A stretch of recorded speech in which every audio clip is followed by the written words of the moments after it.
Here's Chris Mullin. He understands what it's like to be on the brink in a much more serious way.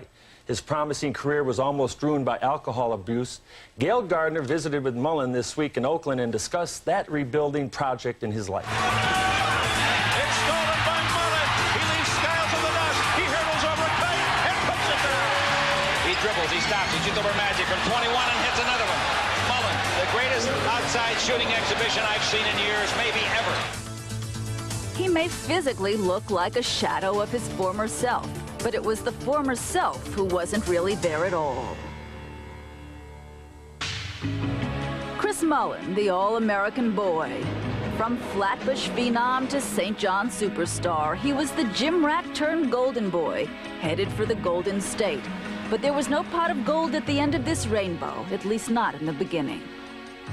Besides being homesick, you know, I got here late with my contract. I was like 6 games into the season. You know, we weren't doing well.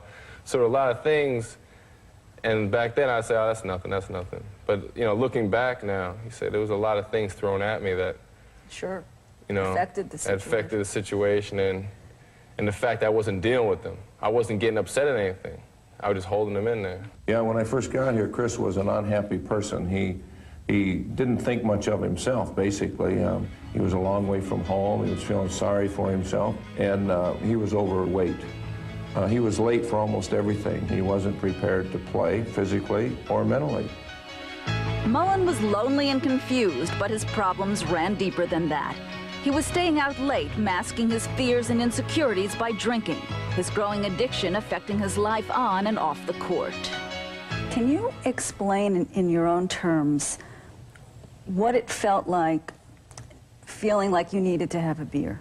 The main thing that happened to me when I drank was I just was a total different person. You don't talk to anyone, and all you do is, you know, maybe grab a beer and sit and laugh and say everything's okay, but meanwhile you have a lot of things that you want to get off your chest. Here's Chris Mullin, making his first appearance in a game in over a month. Mullin missed 22 games in December of '87 when he entered an alcohol rehabilitation center, a small price to pay for a lifetime degree in self-help.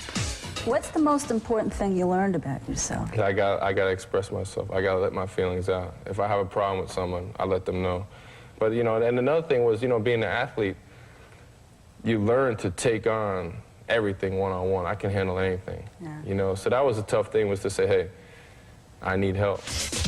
He has transferred the negative energies of his addiction into tangible physical achievement. Long hours of endurance training have paid off in a tremendous on-court display. And here they come 3-on-3, down the middle, Mullin, all the way, Mullin, backhand layup, Mullin, good! Chris Mullin is handling things with confidence now. Perhaps his greatest challenge came last summer with the death of his father, Rod, the beloved patriarch of a close-knit family, who, like his son, overcame alcoholism. You know, he still means a lot to me. You know, I still talk to him and ask him for advice. You know, I take my dog for walks at night, every night, my dog Kuma. And we go to this park, I usually look up and find a star, and I pick, that's my father. It's almost like he's such a part of me that I refuse to let him go. Nice word about Dad on Mother's Day.